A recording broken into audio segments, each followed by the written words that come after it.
Ya. Assalamualaikum warahmatullahi wabarakatuh. Waalaikumsalam warahmatullahi wabarakatuh. Alhamdulillahirabbil alamin. Segala puji dan syukur hanya milik Allah Subhanahu wa taala semata.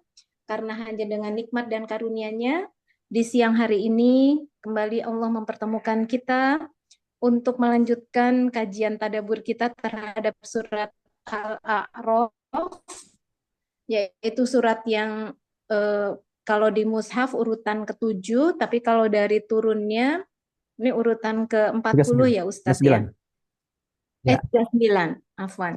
39 dan ini sudah ke-10 ya, bagian ke-10 kita mentadaburi surat Al-A'raf karena memang jumlah ayatnya lebih dari 200 ya, cukup banyak dan apa namanya? Banyak sekali pelajaran-pelajaran atau ibroh yang kita peroleh ya dari beberapa kajian sebelumnya ini. Mudah-mudahan kita semua diberikan kemudahan dan kelancaran dalam memahami ibroh dan manfaat dari setiap ayat yang kita tadaburi dan diberi kemudahan pula dalam mengimplementasikan perintah-perintah Allah yang terkandung di dalamnya.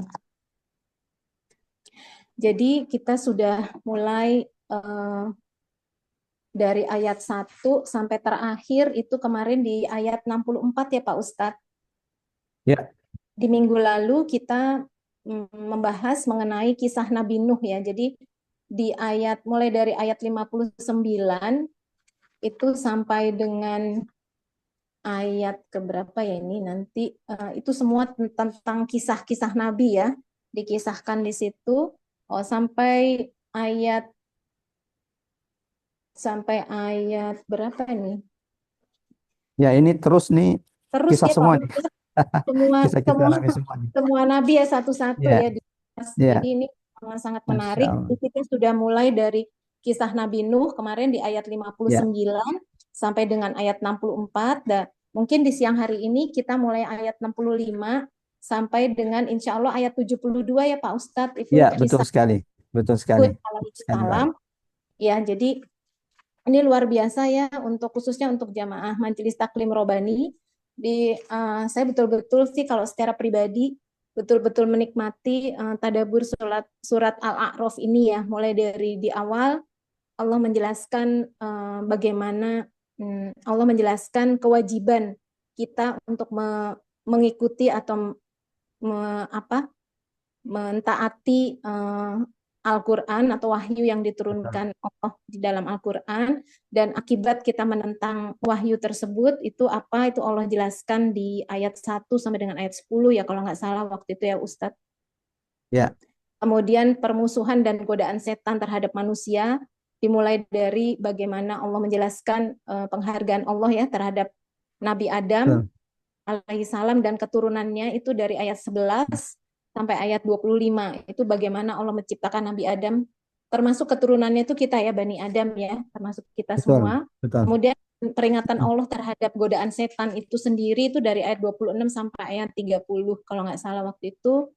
Kemudian ada adab berpakaian, makan dan minum itu dijelaskan juga di ayat 31 sampai ayat panjang nih. Banyak sekali sampai ayat ke-53. Kemudian mulai Allah jelaskan siapakah Tuhan semesta alam dan bagaimana memohon kepadanya. Itu ayat 54 sampai 56. Kemudian bukti kekuasaan Allah ya. Itu 57 sampai 58 dan kisah beberapa rasul ini mulai dari 59 sampai seterusnya. Jadi kita sudah masuk ke kisah Nabi Hud ya. Setelah kita Ya. selesaikan lalu kisah Nabi Nuh. Mudah-mudahan kita semua diberikan nikmat sehat walafiat, keistiqomahan, jadi kita bisa menyelesaikan dan terus lanjut ya Pak Ustadz. Ya. Baik, karena Masya Ustadz Allah. sudah hadir dan sudah siap memberikan kajian, kita persilakan Ustadz untuk memulai kajian tadabbur di siang hari ini. Tafadhol Pak Ustadz. Ya, barakallahu fi Mbak Ari, seluruh jamaah yang telah bergabung, yang semoga Allah senantiasa melimpahkan rahmat, taufik, penjagaan dan perlindungannya kepada kita semuanya. Mari luruskan niat dan kita mulai insya Allah tadabbur bagian ke-10 surah Al-A'raf ya, sambil menunggu jamaah yang lain, mengingat memang Jakarta dan sekitar Pulau Jawa secara khusus, secara umum ini baru saja selesai melaksanakan sholat zuhur berjamaah, sementara kami yang saat ini ada di Makassar dan di Bone waktunya lebih cepat 1 jam, sehingga eh, kita sudah sholat zuhur 1 jam yang lalu, atau sudah 1 jam yang lalu lebih. Bismillahirrahmanirrahim. Assalamualaikum warahmatullahi wabarakatuh. Alhamdulillah. Alhamdulillahilladzi la ilaha illa huwal ahadus samad. Lam yalid wa lam yulad wa lam yakul lahu kufuwan ahad. Asyhadu an la ilaha illallah wahdahu la syarika lah. Wa asyhadu anna Muhammadan abdullahi wa rasuluhul mab'utsu rahmatan lil alamin. اللهم صل وسلم على محمد وعلى آله وصحابته ومن تبعهم بإحسان إلى يوم الدين أما بعد. اللهم ارفعنا بالقرآن، اللهم انفعنا بالقرآن، اللهم علمنا القرآن. قل إن صلاتي ونسكي ومحياي ومماتي لله رب العالمين، رضيت بالله ربا وبالإسلام دينا وبمحمد صلى الله عليه وسلم نبيا ورسولا. Ikhwatal iman azanullah wa iyyakum ajma'in, jamaah yang dirahmati Allah, bapak-bapak, ibu-ibu, jamaah majelis taklim Rabbani yang semoga senantiasa dalam limpahan rahmat Allah Subhanahu wa taala dimanapun berada. Mengawali tadabbur Quran kita siang hari ini, mari sama-sama kita memulakan majelis kita ini dengan mengagungkan asma Allah di majelis ini. Subhanallah, walhamdulillah, wala ilaha illallah, Allahu akbar. Mudah-mudahan saat ini Allah limpahkan rahmatnya di tengah-tengah kita. Mudah-mudahan saat ini Allah turunkan keberkahan kepada setiap di antara kita. Mudah-mudahan saat ini ada malaikat-malaikat Allah yang senantiasa beristighfar, memohonkan ampun bagi setiap di antara kita. Mudah-mudahan saat ini jamaah dirahmati Allah, majlis perkumpulan kita ini sedang ditinggi-tinggikan, sedang disebut-sebut, sedang dibangga-banggakan Allah di hadapan majlis, di hadapan perkumpulan malaikat-malaikat Allah Subhanahu wa taala. Alhamdulillah, segala puji syukur hanya milik Allah Subhanahu wa taala yang kembali mempertemukan kita di majelis kita ini setiap Rabu ba'da salat zuhur, melanjutkan tadabbur Quran kita terhadap surah-surah sesuai urutan turunnya kepada baginda Nabi sallallahu alaihi wasallam. Dari awal tadabbur ini kita mulai dari surah yang pertama kali diturunkan Allah kepada baginda Nabi sallallahu alaihi wasallam, dan turunnya surah ini ditandai dengan diselamatkannya umat manusia dari siksa neraka Allah Subhanahu wa taala dengan diutusnya baginda Nabi sallallahu alaihi wasallam sebagai nabi rasul terakhir, penutup risalah para nabi dan rasul yang diutus oleh Allah Subhanahu wa taala. Kemudian surah kedua, surah ketiga, dan alhamdulillah kita sudah sampai di surah yang ke-39, dan untuk saat ini surah ke-39 ini adalah surah yang paling panjang dari semua surah-surah yang sudah kita tadabburi, yaitu surah Al-A'raf. Mengingat memang jumlah ayat dari surah Al-A'raf ini jauh lebih banyak daripada surah-surah sebelumnya, bahkan termasuk di antara surah-surah At-Tiwal, surah-surah yang panjang yang ada di dalam Al-Quran. Ya, mudah-mudahan insya Allah Allah senantiasa istiqomahkan kita untuk memetik ibrah, pelajaran, hidayah, tazkirah, peringatan dari keagungan ayat-ayat Allah Subhanahu wa taala. Salawat dan taslim semoga senantiasa ya, mohon bantuan jamaah yang lain kalau memang suara saya tidak jelas, mohon bantu di komen. Kalau jelas juga mohon bantu Mbak Ari. Mudah-mudahan insya Allah sudah jelas. Ya, salawat dan taslim semoga senantiasa tercurahkan kepada baginda Nabi Sallallahu Alaihi Wasallam, manusia termulia yang pernah Allah utus sebagai Rasul di atas muka bumi ini. Rasul Sallallahu Alaihi Wasallam yang ketika ibunda Aisyah ditanya, "Kaifa kana khuluqu Rasulillah?" Bagaimanakah akhlak perilaku Rasulullah Sallallahu Alaihi Wasallam? Maka ibunda Aisyah menjawab, "Kana khuluquhul Quran." Bahwasanya akhlak perilaku Rasul Sallallahu Alaihi Wasallam adalah Al-Quran. Allahu Akbar. Bahkan baginda Nabi dijuluki sebagai Quranun yamshi alal ard, Quran yang berjalan di atas muka bumi Allah Subhanahu wa taala. semua perbuatan Nabi, semua perilaku Nabi adalah gambaran tentang Al-Quran yang Allah turunkan kepada Rasul Sallallahu Alaihi Wasallam. Mudah-mudahan jamaah rahmatullah dengan tadabur Quran kita ini Allah jadikan juga Quran sebagai petunjuk bagi kita semuanya. Allah berikan hidayah, Allah berikan petunjuknya kepada setiap di antara kita agar kita senantiasa dimampukan menjadikan Quran sebagai akhlak, etika, perilaku setiap di antara kita.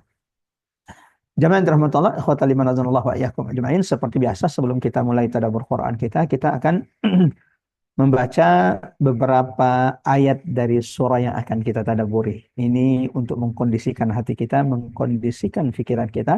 Setelah dari tadi pagi mungkin kita sudah sibuk dengan aktivitas kita, kegiatan-kegiatan kita.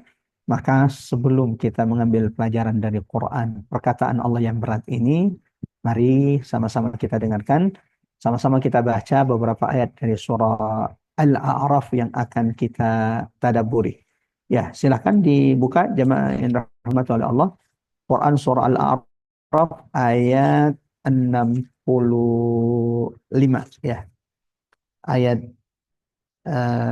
betul. Kita mulai dari ayat 65 dan untuk tilawahnya insya Allah kita akan baca 3 ayat untuk 3 sampai 4 ayat.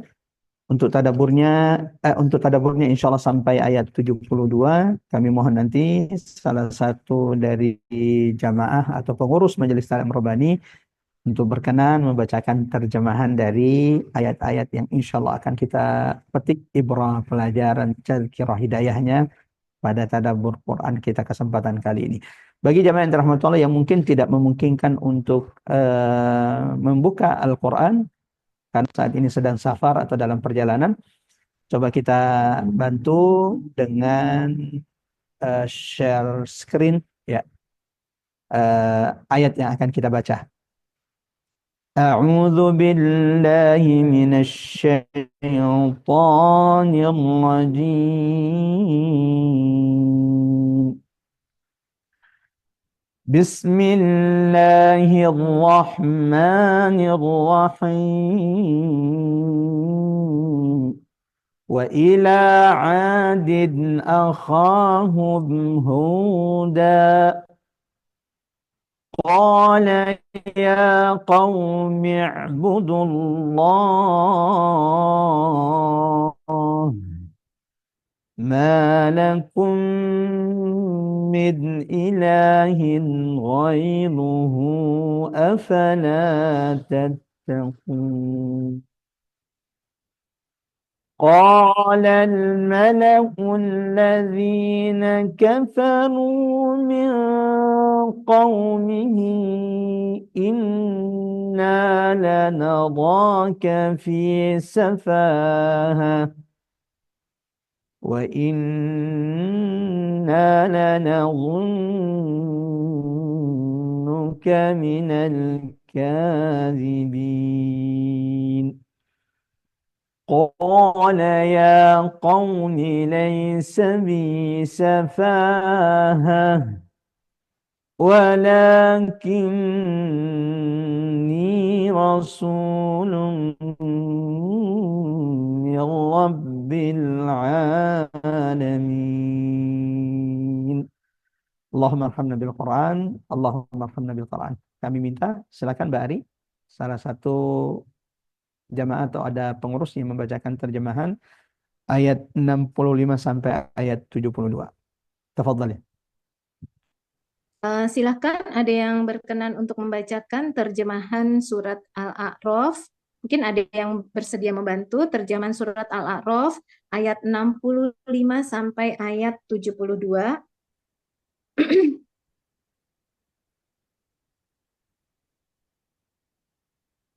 Ada yang bersedia? Coba saya Mbak Ari. Oh, silakan. Masya Allah. Mbak Dede, mangga, Ya. tafadholi. A'udzubillahi minasyaitonirrajim. Surat Al-A'raf ayat 65 sampai 72. Dan kepada kaum Ad, kaum utus Hud, saudara mereka, dia berkata, wahai kaumku, sembahlah Allah. Tidak ada Tuhan sembahan bagimu selain Dia. Ya. maka mengapa kamu tidak bertakwa? Pemuka-pemuka orang-orang yang kafir dari kaumnya berkata, sesungguhnya kami memandang kamu benar-benar kurang waras, Ya, dan kami kira kamu termasuk orang-orang yang berdusta. Dia, Hud, menjawab, wahai kaumku, bukan aku kurang waras, tetapi aku ini adalah rasul dari Tuhan seluruh alam. Aku menyampaikan kepadamu amanat Tuhanku dan pemberi nasihat yang terpercaya kepada kamu. Sampai 72 ya Ustadz. ya betul. Dan herankah kamu bahwa ada peringatan yang datang dari Tuhanmu melalui seorang laki-laki dari kalanganmu sendiri untuk memberi peringatan kepadamu? Ingatlah ketika dia menjadikan kamu sebagai khalifah-khalifah setelah kaum Nuh, dan dia lebihkan kamu dalam kekuatan tubuh dan perawakan. Maka ingatlah akan nikmat-nikmat Allah agar kamu beruntung. Mereka berkata, apakah kedatanganmu kepada kami agar kami hanya menyembah Allah saja dan meninggalkan apa yang biasa disembah oleh nenek moyang kami? Maka buktikanlah ancamanmu kepada kami jika kamu benar. Dia, Hud, menjawab, sungguh kebencian dan kemurkaan dari Tuhan akan menimpa kamu. Apakah kamu hendak berbantah denganku tentang nama-nama berhala yang kamu dan nenek moyangmu buat sendiri? Padahal Allah tidak menurunkan keterangan untuk itu. Jika demikian, tunggulah. Sesungguhnya aku pun bersamamu termasuk yang menunggu. Maka kami selamatkan dia, Hud, dan orang-orang yang bersamanya dengan rahmat kami, dan kami musnahkan sampai ke akar-akarnya orang-orang yang mendustakan ayat-ayat kami. Mereka bukanlah orang-orang beriman. Sadaqallahul azim. Masya Allah. Masya Allah. Barakallahu fiik. Terima kasih Bu Dede. Ya, yang sudah sama-sama mendengarkan atau sudah sama-sama membaca surah Al-A'raf, dan barusan Masya Allah kita dengarkan terjemahan dari surah Al-A'raf yang akan kita tadabburi. Jemaah yang dirahmati Allah, ikhwatal iman radhiyallahu wa iyyakum ajmain. Ya, dari awal tadabbur surah Al-A'raf kita sudah menjelaskan bahwa surah Al-A'raf ini adalah surah Makkiyah, surah yang diturunkan Allah kepada baginda Nabi sallallahu alaihi wasallam sebelum hijrahnya Nabi dari kota Makkah menuju kota Madinah Al-Munawwarah. Salah satu ciri karakteristik surah-surah Makkiyah adalah surah-surah Makkiyah itu biasanya di antara pembahasan-pembahasan atau tema-tema surah-surah Makkiyah itu adalah tentang kebinasaan, kehancuran umat-umat terdahulu. Allahu Akbar. Sebagaimana salah satu tema surah-surah Makkiyah itu adalah berbicara tentang kebenaran, keagungan Al-Quran, dan bagaimana sikap umat manusia terhadap Al-Quran. Dan dua-dua tema ini yang kita sebutkan ini semuanya ada dalam surah Al-A'raf ini. Menegaskan bahwa surah Al-A'raf ini di antara kategori surah Makkiyah, surah yang diturunkan Allah kepada baginda Nabi sallallahu alaihi wasallam sebelum hijrahnya Nabi dari kota Makkah menuju kota Madinah Al-Munawwarah. Di pembahasan terakhir kita sudah mengambil ibrah dari kisah Nabi Nuh yang Allah abadikan di dalam Al-Quran, surah Al-A'raf ini, dan sudah kita tadabburi Masya Allah di pertemuan sebelumnya. Bagaimana Allah menggambarkan dahsyatnya, besarnya ujian dakwah Nabi Nuh alaihi salam. Dan ini tasliyah. Apa itu tasliyah? Hiburan kepada Nabi sallallahu alaihi wasallam. Fa in kadzabuka faqad kudziba rusulun min qablik. Ya, dalam Quran surah Ali Imran Allah ingatkan baginda Nabi, jika mereka wahai Muhammad, orang-orang Quraisy, pembesar-pembesar Quraisy, kadzabu, mereka mendustakanmu, mereka mengingkari Al-Quran yang kami turunkan kepadamu. Faqad kudziba rusulun min qablik, maka rasul yang kami utus sebelummu, mereka juga sudah didustakan. Mereka juga diingkari oleh kaumnya. ja'u bil bayyinat. Padahal rasul-rasul tersebut datang diutus Allah kepada umatnya dengan bukti-bukti yang nyata. Nah, di antara rasul-rasul tersebut yang sudah diutus oleh Allah dan didustakan oleh kaumnya adalah Nabi Nuh alaihi salam. Laqad arsalna Nuhan ila qaumihi. Bahkan Allah ceritakan dalam Quran bagaimana Nuh ini berdakwah di tengah kaumnya 1000 tahun kurang 50. Nah, alfa sanatin illa khamsina aman. 1000 kurang 50 berarti 950 tahun Nabi Nuh itu berdakwah di tengah kaumnya. Dan ternyata yang mengikuti dakwah Nabi Nuh alaihi salam hanya sekitar 80. Kalau kemudian di antara kerabat Nabi Muhammad SAW ada yang tidak mau beriman, ada yang memusuhi dakwah Nabi seperti Abu Lahab yang Allah turunkan surah di dalam Al-Quran, Tabbat yada abi lahabin wa tabba. Allahu Akbar. Maka dari kisah Nabi Nuh Allah juga menghibur Nabi Muhammad SAW. La tahzan, jangan bersedih Muhammad. Jika pamanmu Abu Lahab adalah salah satu orang yang paling memusuhi dakwamu, ketahuilah di antara rasul-rasul sebelum engkau ada nabi, ada rasul yang tidak mengikuti dakwanya adalah anak kandungnya, yaitu Nabi Nuh alaihissalam. Yang mengkhianati dakwanya adalah istrinya, yaitu Nabi Nuh alaihissalam. Allahu Akbar. Jemaah dirahmati Allah, ikhwatal iman azanallahu wa iyyakum ajmain. Tidak ada peristiwa kejadian yang terjadi pada hari ini berulang-ulang sering Al-Fakir sampaikan di tadabbur Quran kita ini. Allahu Akbar. Dan disitulah dahsyatnya tadabbur. Ya.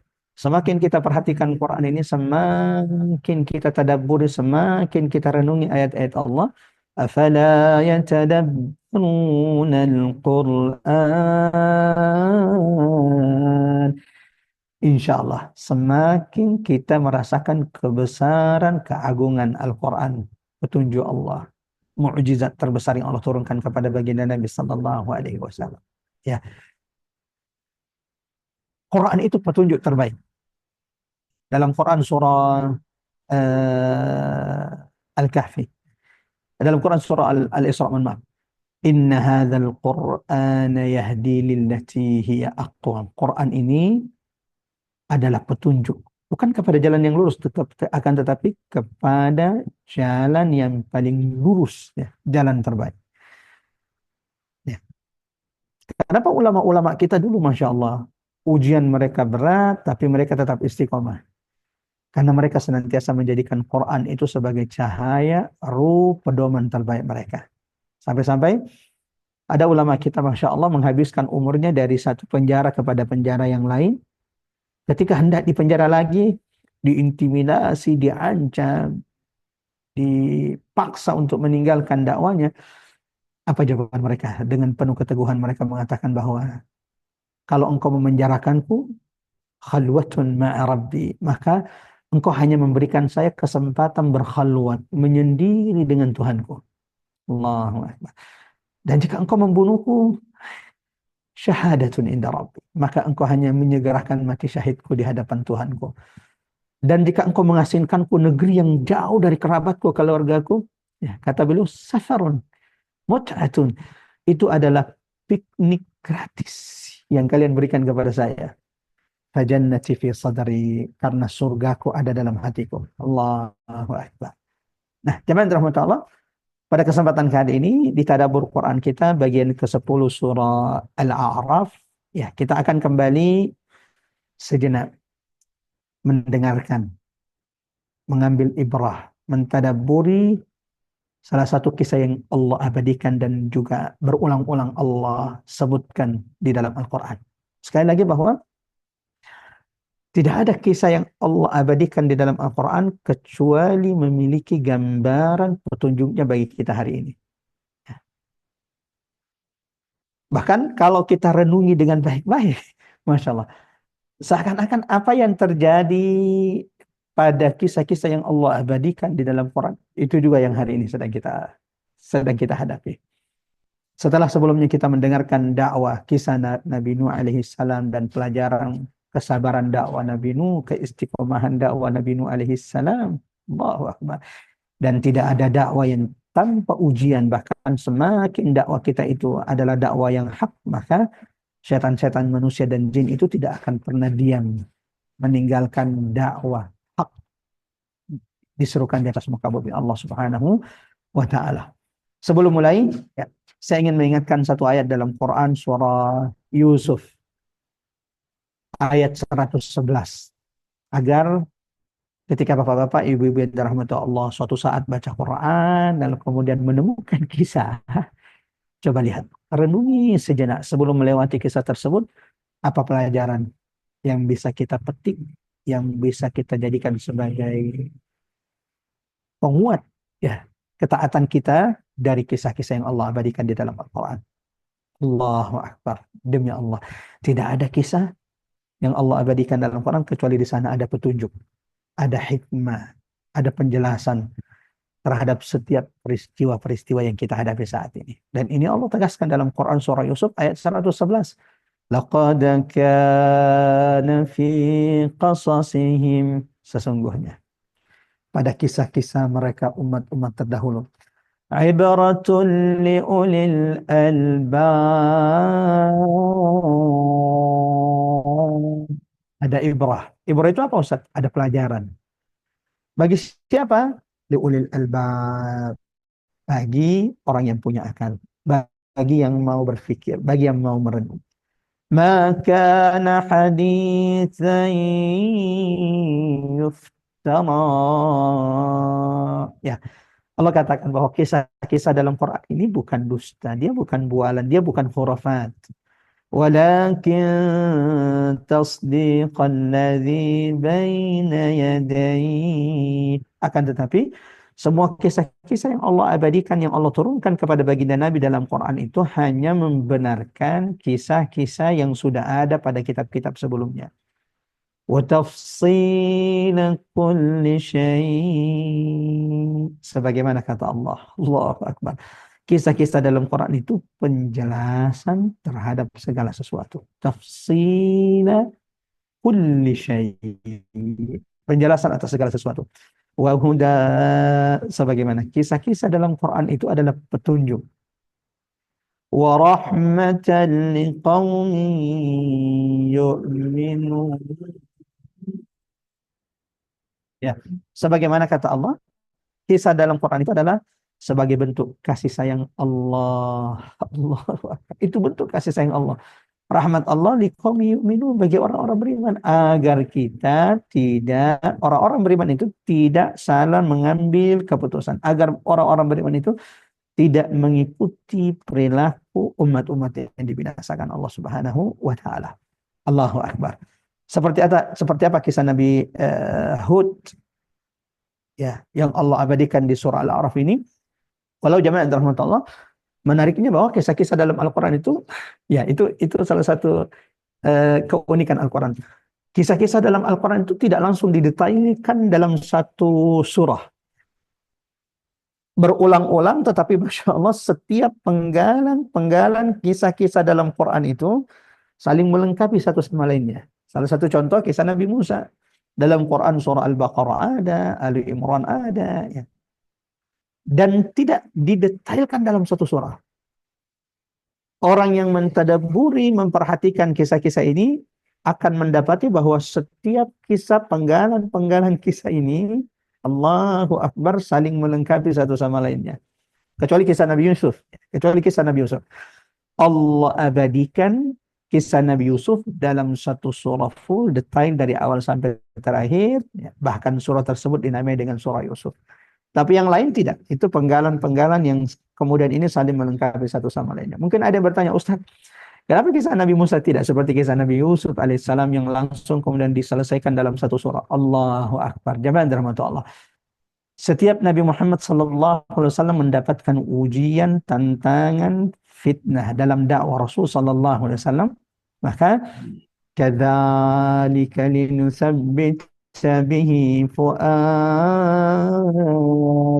Allah turunkan kepada Nabi Muhammad ayat, surat atau kisah sesuai dengan ujian Nabi Muhammad SAW. Contoh, ketika Nabi Muhammad SAW terusir dari kota Mekah menuju kota Madinah Al-Munawwarah, ketika beliau dikepung rumahnya hendak dibunuh, lalu Allah perintahkan Nabi Muhammad berhijrah, Allah jaga, Allah lindungi kekasihnya. Ketika Nabi Muhammad SAW keluar dari kota Mekah menuju kota Madinah, surah yang Allah turunkan adalah surah Al-Qasas, yang di dalamnya ada penggalan kisah Nabi Musa alaihissalam yang juga lari meninggalkan keluar dari kota Mesir karena dia hendak dibunuh oleh Firaun. Jadi seperti itu. Jadi kisah-kisah Nabi Musa itu kenapa kemudian diturunkan sedikit-sedikit itu sesuai dengan kondisi baginda Nabi Sallallahu Alaihi Wasallam.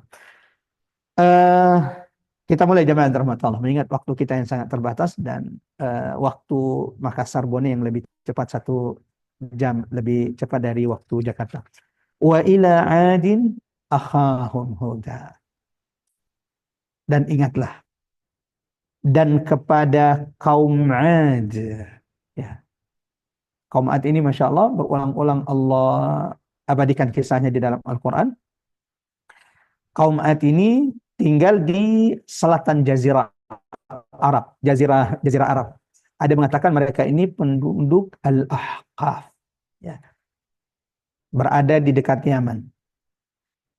Dan ketika Allah ceritakan tentang kaum Ad, orang Arab itu sudah mendengarkan dan tahu tentang kaum Ad. Ya, karena ingat bahwa orang Quraisy itu dalam Quran surah Al-Quraisy Allah ceritakan, Allah jelaskan kepada kita punya kebiasaan. Li'ilafi Quraisy. Orang Quraisy itu memiliki kebiasaan. Apa kebiasaan mereka? Rihlatash syita'i was-shayf. Melakukan perjalanan dagang di musim panas dan di musim dingin. Musim panas mereka ke Syam, ke utara. Jadi kalau di musim panas mereka ke utara, ke Syam. Di musim dingin mereka ke selatan, ke Yaman. Dan ketika mereka melakukan perjalanan di Yaman, Al-Ahqaf, negeri kaum Ad, ya, yang dibinasakan Allah itu mereka lewati, sehingga dari penduduk-penduduk sekitar mereka mendengarkan kisah-kisah tersebut. Wa ila adin akhahum huda. Wahai Quraisy, ketika kalian mendustakan Muhammad sallallahu alaihi wasallam, ketika kalian mendustakan mengingkari Rasul kami dengan bukti-bukti yang nyata yang dibawa oleh Muhammad sallallahu alaihi wasallam, tidakkah kalian ingat apa yang menimpa kaum Ad yang tinggal di Ahqaf selatan Jazirah Arab yang kalian sering lewati, yang kalian sering dengarkan? Wa ila adin akhahum huda. Perilaku kalian itu mirip. Perilaku kalian wahai orang-orang Quraisy itu mirip dengan perilaku kaum Ad sebelum kalian. Kaum Ad itu lebih hebat dari kalian wahai orang Quraisy. Kaum Ad itu ada yang mengatakan, ada ungkapan ulama limited edition. Kaum Ad itu edisi terbatas. Maksudnya bagaimana, Ustaz? Ya, tidak pernah ada dari keturunan Nabi Nuh kaum umat yang memiliki fisik sekuat sebesar setinggi kaum Ad. Bangunan mereka itu kokoh, tinggi-tinggi, dan mereka memiliki keistimewaan secara fisik. Setelah kaum Ad, tidak ada lagi kaum umat yang sekuat mereka. Allah kisahkan ini sebagai peringatan kepada Quraisy, peringatan bagi seluruh umat manusia. Kalian tidak ada apa-apanya, wahai Quraisy, wahai kalian yang mendustakan Muhammad, kalian tidak ada apa-apanya dibanding Ad. Umat yang memiliki keistimewaan kekuatan secara fisik, wazadahu bastatan fil jasad, sehingga tidak ada yang bisa mengalahkan mereka. Dan itu pula yang membuat mereka sombong. Karena tidak ada umat yang bisa mengalahkan mereka, kaum Ad ini. Setiap peperangan, nggak ada yang bisa mengalahkan mereka karena fisik-fisik mereka yang besar, yang kuat-kuat itu. Allah kisahkan. Allah utus kepada mereka saudara mereka Hud. Apa yang Allah perintahkan Hud disampaikan kepada kaumnya? Qala ya qaumi i'budullah.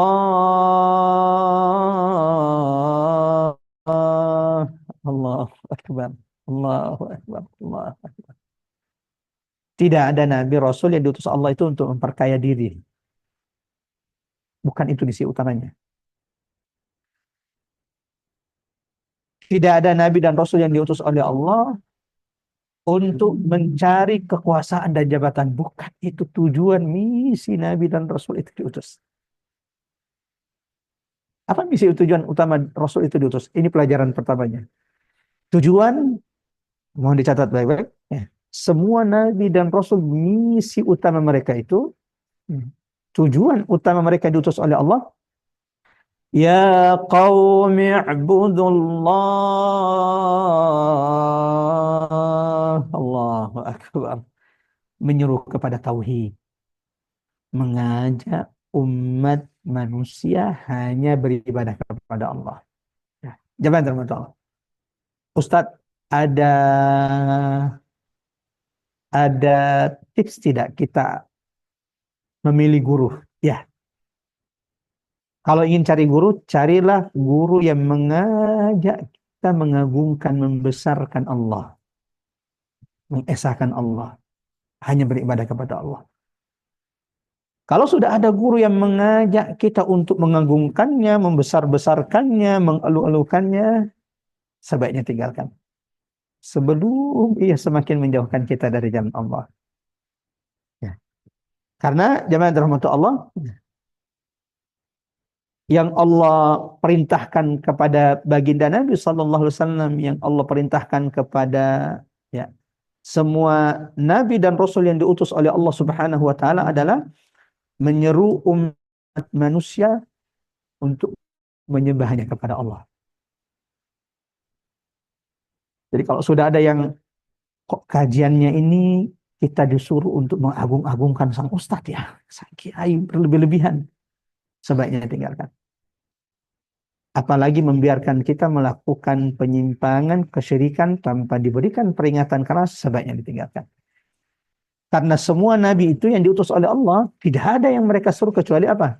Ya qaumi ibudullah. Allahu Akbar. Menyeru umat manusia untuk beribadah kepada Allah, memurnikan tauhid, ibadah mereka hanya kepada Allah. Ma lakum min ilahin ghairuh. Sebagaimana di waktu bersamaan mengajak umat manusia untuk mengesahkan Allah, memurnikan aqidah, iman, tauhid, ibadah mereka hanya kepada Allah. Tugas para nabi itu juga adalah menjauhkan umat manusia dari kesyirikan. Ma lakum min ilahin ghairuh. Ya. Memperingatkan umat manusia agar mereka tidak menyembah selain Allah, tidak menyembah berhala-berhala yang disembah banyak manusia di atas muka bumi ini selain Allah Subhanahu wa Ta'ala. Dan ini Masya Allah, coba perhatikan. Mulai dari kisah Nabi Nuh, kisah Nabi Hud, Nabi Saleh, nanti akan kita ceritakan Nabi Lut, sampai kepada baginda Nabi Sallallahu Alaihi Wasallam, semua seruan Nabi itu sama. Ya qaumi ibudullah. Wahai kaumku, sembahlah Allah semata. Jangan sekali-kali kalian menyembah selain Allah. Ya. Dan ini Allah tegaskan di banyak ayat di dalam Al-Quran. Di antaranya jamaah terhormat Allah, Quran surah Al-Anbiya. Ya, Quran surah Al-Anbiya ayat 25. Allah menegaskan, وَمَا أَرْسَلْنَا مِنْ قَبْلِكَ مِنْ رَسُولٍ. Kami, kata Allah, tidak pernah mengutus sebelummu Rasul satupun, wahai Muhammad, illa nuhiya ilaik, kecuali yang Allah wahyukan kepada setiap nabi dan rasul yang Allah utus sebelum Nabi Muhammad, annahu la ilaha illa ana fa'budun, kecuali Allah wahyukan kepada mereka bahwasanya tidak ada Tuhan ilah yang berhak menyembah kecuali Allah, maka kepadanya kita menyembah. Ini pelajaran pertama dari kisah Nabi Hud, kaum 'Ad yang Allah ceritakan kepada kita, bahwa semua nabi itu risalahnya sama, tugas mereka sama. Apa itu Ustaz? Menyeru manusia menyembah hanya kepada Allah dan menjauhkan mereka dari kesyirikan. Tidak ada nabi, tidak ada rasul menyuruh manusia untuk mengagungkan diri mereka. Dan ini pelajaran bagi kita semuanya. Mohon maaf, ini juga pelajaran bagi Al-Fakir. Mohon doakan Al-Fakir, semoga Allah senantiasa jaga, lindungi niatnya, lindungi dakwanya. Ya, kita tidak pernah diperintahkan Allah menyuruh manusia ke kelompok kita. Kita tidak pernah diperintahkan Allah menyuruh manusia untuk bergabung dengan ormas kita. Kita tidak pernah diperintahkan Allah untuk menyuruh manusia untuk ikut harus wajib bergabung dengan komunitas kita. Ya, yang Allah perintahkan, ud'u ila sabili rabbik, ajak, seru manusia ke jalan Tuhanmu, sebagaimana Allah tegaskan dalam Quran surah An-Nahl ayat 125. Ya. Mereka kemudian mau gabung dengan majelis taklim kita, alhamdulillah. Mereka kemudian mau, tapi kalau tidak juga nggak ada masalah. Kita sudah mengajak mereka ke jalan Allah. Kalau mereka kemudian mau gabung dengan ormas kita, ya alhamdulillah. Mereka mau gabung dengan lembaga kita, alhamdulillah. Tapi tidak gabung juga nggak ada masalah. Karena bukan itu tujuan kita. Bukan itu tugas kita. Tugas kita, ud'u ila sabili rabbik, seru, panggil, ajak manusia ke jalan Tuhan, ke jalan Allah. Bil hikmati wal mau'izatil hasanah, dengan penuh hikmah, dengan nasihat yang baik. Wajadilhum billati hiya ahsan. Kalaupun harus berdebat ketika mengajak mereka, maka berdebatlah dengan cara yang baik. Inna rabbaka huwa a'lamu biman dhalla an sabili. Sesungguhnya Tuhanmu yang lebih tahu siapa yang tersesat dari jalannya di antara kalian. Wa huwa a'lamu bil muhtadin. Sebagaimana Allah Maha mengetahui siapa di antara kalian yang paling yang mendapatkan petunjuk dari Allah Subhanahu wa taala. Pelajaran kedua jamaah yang dirahmati Allah, ikhwatal iman azanallahu wa iyyakum ajmain, dari ayat 65 ini, dari kisah kaum 'Ad yang Allah abadikan kepada kita, yang Allah abadikan dalam Quran dan Allah kisahkan kepada kita. Ya, selain bahwa menegakkan ibadah kepada Allah, tugas para nabi itu adalah mengingatkan manusia bahwa ketakwaan itu adalah kunci keselamatan di hadapan Allah. Afala tattaqun. Allahu Akbar. Coba lihat apa yang diucapkan Nabi Hud kepada kaum 'Ad ketika mendakwahi mereka. Afala tattaqun. Wahai kaumku, tidakkah kalian bertakwa kepada Allah? Takwa itu apa?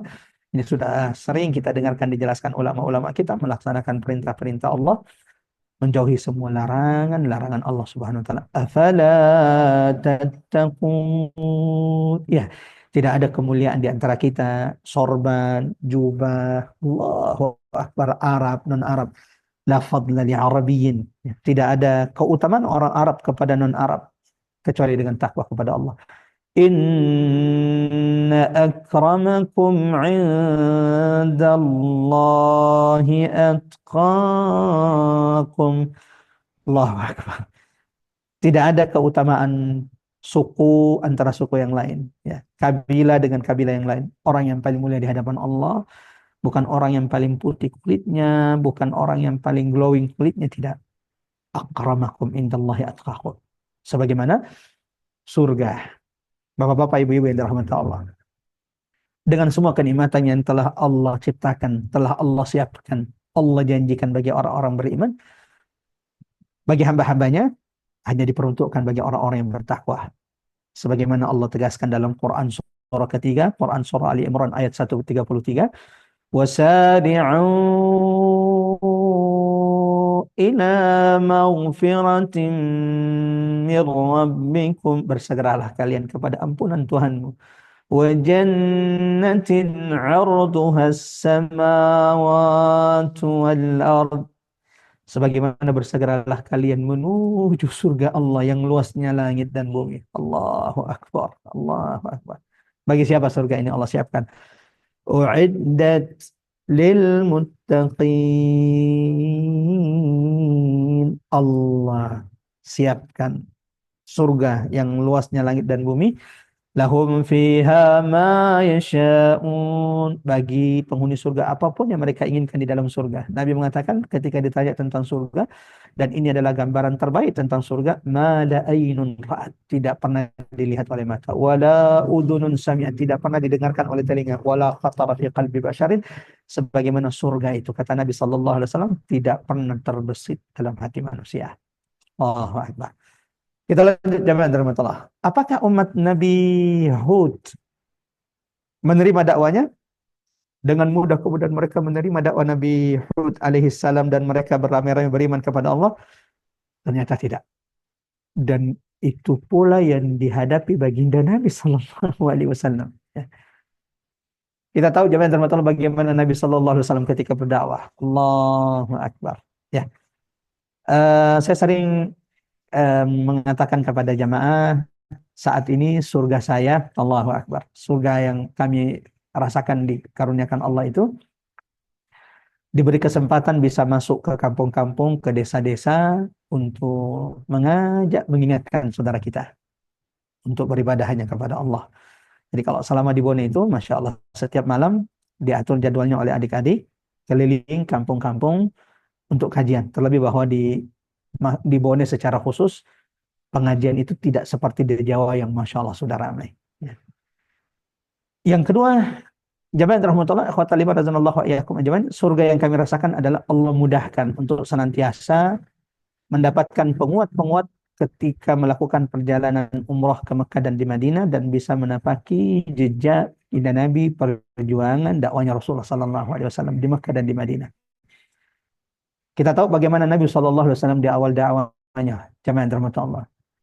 Ketika pertama kali Nabi dakwah terang-terangan, wa anzir ashiratakal aqrabin fasda' bima tu'mar. Ketika Nabi diperintahkan untuk terang-terangan, maka detik pertama Nabi dakwah terang-terangan, saat itulah ujian, tantangan besar itu datang kepada Nabi. Ya, bahkan di detik pertama Nabi berdakwah secara terang-terangan, saat itulah ia dipermalukan, ia ditunjuk bukan oleh orang lain, bahkan kerabatnya sendiri, Abu Lahab, ya, pamannya sendiri Abu Lahab, yang menunjuk Rasul sallallahu alaihi wasallam, sampai Allah turunkan surah Tabbat yada abi lahabi wa tab ma agna anhu maluhu wa ma kasab. Bagaimana kemudian sahabat-sahabat Nabi diintimidasi, sahabat yang beriman tidak lepas dari penyiksaan orang-orang kafir Quraisy. Ada Bilal bin Rabah yang sampai kepada kita kisah ketubuhannya ketika ia dipaksa diseret ke tengah gurun pasir yang panas, diletakkan batu yang besar, tidak diberi makan minum, dipaksa untuk murtad, namun tidak ada yang keluar dari lisannya kecuali ahadun ahad. Allahu Akbar. Tidak cukup sampai di situ, mereka memboikot Nabi Muhammad SAW selama 3 tahun. Tidak boleh bermuamalah, tidak boleh berbisnis, bahkan tidak boleh menikahkan kerabat mereka dengan kerabat Nabi Muhammad SAW. Apakah cuma Nabi Muhammad yang mendapatkan ujian tersebut? Tidak, ternyata tidak. Semua Nabi dan Rasul ternyata mendapatkan ujian yang sama. Nabi Hud yang Allah utus kepada kaum 'Ad ternyata juga sama. Ujiannya, ya, ketika ia mendakwahi, menyuruh kaumnya untuk menyembah kepada Allah, agar mereka bertakwa kepada Allah, ternyata yang dia dapati adalah pengingkaran. Kita dengarkan. Qalal mala'ul ladzina kafaru min qaumi. Berkatalah pemuka-pemuka. Garis bawahi kata-kata pemuka-pemuka, jamaah rahmatullah. Berkatalah pemuka-pemuka, pembesar-pembesar orang, pemuka-pemuka atau pembesar-pembesar orang kafir dari kaumnya. Inna lanaraka fi safaha. Allahu Akbar. Sesungguhnya kami benar-benar memandangmu orang yang kurang akal. Ya. Apa ucapan pembesar-pembesar, pemuka-pemuka kaum 'Ad kepada Nabi Hud? Sesungguhnya kami benar-benar memandangmu, melihatmu dalam keadaan kurang akal, artinya bodoh, gila, ya. Dan kami benar-benar menganggapmu orang-orang yang berdusta. Wa inna lanadhunnuka minal kadhibin. Allahu Akbar. Coba perhatikan jawaban dari Allah. Saya ingin memetik dua ibrah, pelajaran dari ayat ke-66 ini dari kisah Nabi Hud, kaum Ad. Qala al-mala. Berkatalah pemuka-pemuka. Bukan orang-orang miskin. Bukan orang-orang lemah. Pemuka.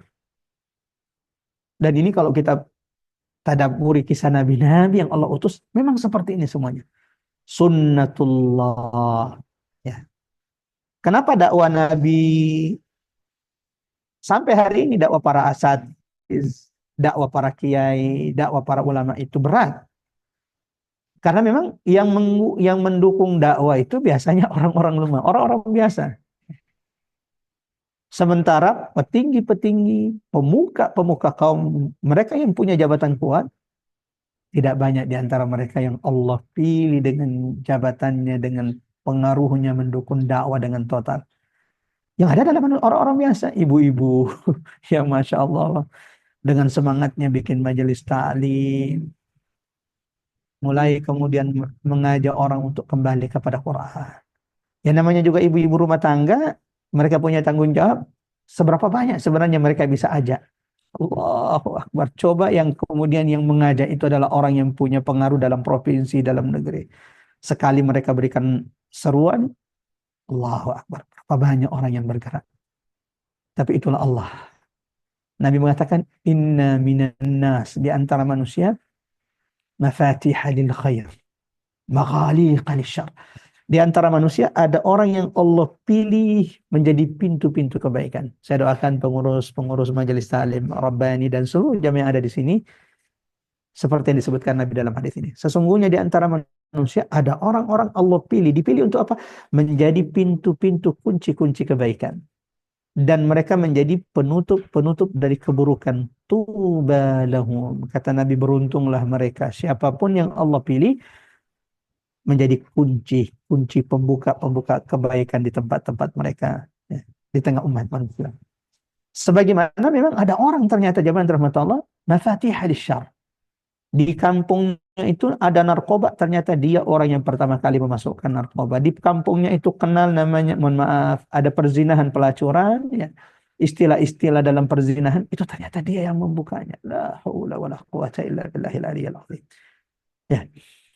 Kita lanjut jawaban teman-teman. Jadi memang ternyata kenapa dakwah itu berat? Sunnatullah dari dulu yang menolak, mendustakan, mengingkari dakwah itu qalal mala, pemuka, pembesar, mereka yang punya pengaruh. Dan kemarin juga sudah kita di pembahasan Nabi Nuh, kita juga sudah sampaikan tentang hal ini jamaah terhormat. Karena yang menentang Nabi Nuh juga adalah qalal mala'u min qaumi Nuh. Ternyata juga pemuka, pembesar, orang-orang yang berpengaruh dari kaum Nabi Nuh.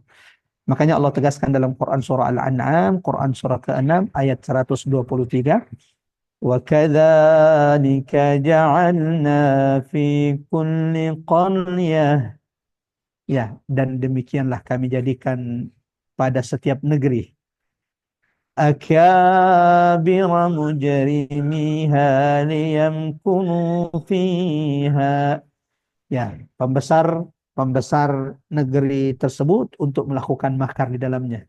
Wa ma yamkuruna illa bi anfusihim wa ma yash'urun. Sesungguhnya mereka tidak sedang menipu, melakukan makar untuk orang lain, tetapi yang mereka tipu adalah diri mereka sendiri, tapi mereka tidak menyadarinya. Wa ma yash'urun.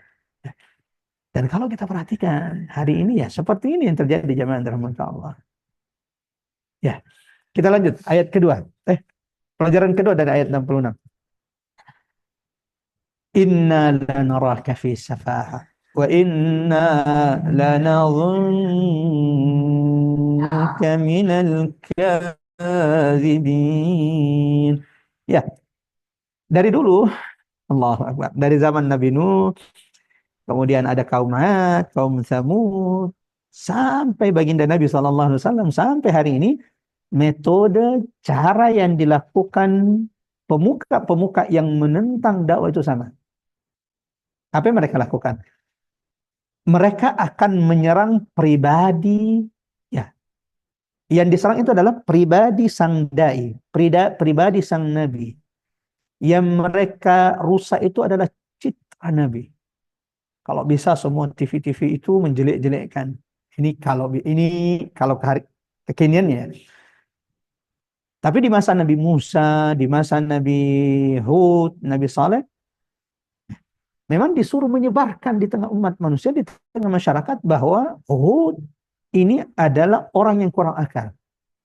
Hud ini ya pendusta. Sebagaimana itu dilakukan kepada setiap nabi dan rasul, termasuk baginda Nabi Sallallahu Alaihi Wasallam. Kita tahu zaman Allah fitnah, tuduhan. Jadi salah satu cara pemuka-pemuka Quraisy itu untuk menghentikan dakwah Nabi Muhammad Sallallahu Alaihi Wasallam, menyebarkan fitnah di tengah masyarakat tentang Nabi Muhammad Sallallahu Alaihi Wasallam. Muhammad adalah pendusta. Kok bisa mereka menuduh manusia sebaik Nabi Muhammad sebagai pendusta? Nggak nyadar apa? Atau seperti Fir'aun, coba lihat. Fir'aun kan mengatakan bahwa Nabi Musa ini ingin merubah agama orang Mesir dan Nabi Musa ini sesat. Siapa yang dituduh? Siapa yang menuduh? Yang dituduh sesat Nabi Musa, yang menuduh siapa? Fir'aun. Yang dituduh sesat Nabi Muhammad, yang menuduh siapa? Pembesar-pembesar Quraisy. Allahu Akbar. Ada satu doa yang penting kita baca jamaah dirahmati Allah, agar kita tidak mudah terjebak, agar kita tidak mudah tergiring opini, menyesatkan apa yang sebenarnya benar dan membenarkan apa yang sebenarnya itu sesat. Allahumma arinal haqqa haqqan warzuqna ittiba'ah. Ini doa yang diajarkan Nabi. Ya Allah, perlihatkan kepada kami kebenaran itu adalah kebenaran dan mampukan kami mengikuti kebenaran. Wa arinal batila batila warzuqna ijtinabah. Ya. Dan tunjukkan kepada kami yang buruk, ya, yang batil itu adalah batil, dan mampukan kami untuk kemudian menjauhi setiap kebatilan. Ya. Karena Masya Allah, salah satu tanda-tanda kiamat itu, ini salah satu tanda-tanda kiamat. Yusaddaqul kadhib, pendusta, pelaku kecurangan, pendusta itu dicitrakan seakan-akan orang yang paling jujur. Sementara orang yang jujur itu dicitrakan sebagai pendusta. Nah ini kalau tidak ada petunjuk dari Allah, kita hanya mengikuti, ikut-ikutan, ini bahaya jemaah rahmat Allah. Allah ingatkan kepada kita. Kalau suatu saat engkau mendapati ada orang yang menyuruh kepada kebaikan, dirusak citranya, ketahuilah. Nabi-nabi dan Rasul sebelum yang Allah abadikan kisahnya dalam Quran, ternyata juga memang itu salah satu metode yang dilakukan oleh pembesar pemuka-pemuka sebuah negeri yang mendustakan Nabi dan Rasul, menyerang pribadi, merusak citra pribadi nabi-nabi tersebut. Kita lihat ada dua tuduhan pemuka-pemuka Quraisy terhadap Nabi Hud. Inna lanaraka fi safahah. Ya. Mereka tuduh Nabi Hud itu adalah orang gila, orang yang kurang akal. Ini gak ngaca. Yang kedua, wa inna lanadhunnuka minal kadhibin, menuduh Nabi Hud sebagai pendusta. Padahal siapa yang pendusta sebenarnya? Mereka yang pendusta. Ketika Nabi Muhammad disebut pendusta oleh orang-orang kafir Quraisy, siapa sebenarnya pendusta? Mereka para pendusta tersebut. Ya. Lanjut ayat berikutnya, ayat 67. Qala ya qaumi laysa bi safahah. Ya. Kewajiban bagi dai meluruskan berita yang tidak benar. Kewajiban bagi seorang dai, seorang nabi, meluruskan apa yang tidak sesuai fakta. Ya. Dan menjelaskan apa yang benar, apa yang fakta sebenarnya. Ketika Nabi Hud dituduh sebagai orang yang kurang akal, dituduh sebagai pendusta, maka Nabi Hud, Allahu Akbar, memberikan pembelaannya. Allahu Akbar. Ya. Berat ya memang mengikuti jejak para nabi dan rasul. Semoga Allah mampukan kita. sudah dituduh sesat, sudah dituduh pendusta, sudah dituduh orang gila. Coba lihat apa kata-kata Nabi Hud. Qala ya qaum. Ia berkata, wahai kaumku, wahai lembut betul, Masya Allah. Wahai kaumku. Ini kalau kita yang sudah dituduh begini, udah medsos, sudah garang juga. Nabi, Masya Allah, memang Allah berikan kelapangan dalam berdakwah. Ya. Nabi-nabi secara umum itu Allah berikan kelapangan dalam hati mereka. Terlebih baginda Nabi Muhammad SAW. Tidak ada nabi yang diberikan Allah kelapangan melebihi Nabi Muhammad SAW. Ya. Satu, dai itu, ini pelajaran pentingnya dari ayat 67. Kewajiban seorang dai, orang yang tahu kebenaran, meluruskan berita yang salah dan menyampaikan fakta yang sebenarnya. Qala ya qaumi laysa bi safaha. Ya, wahai kaumku, dengan penuh kelembutan. Aku bukan orang yang kekurangan akal. Aku bukan orang gila. Walakinni rasulun mir rabbil alamin.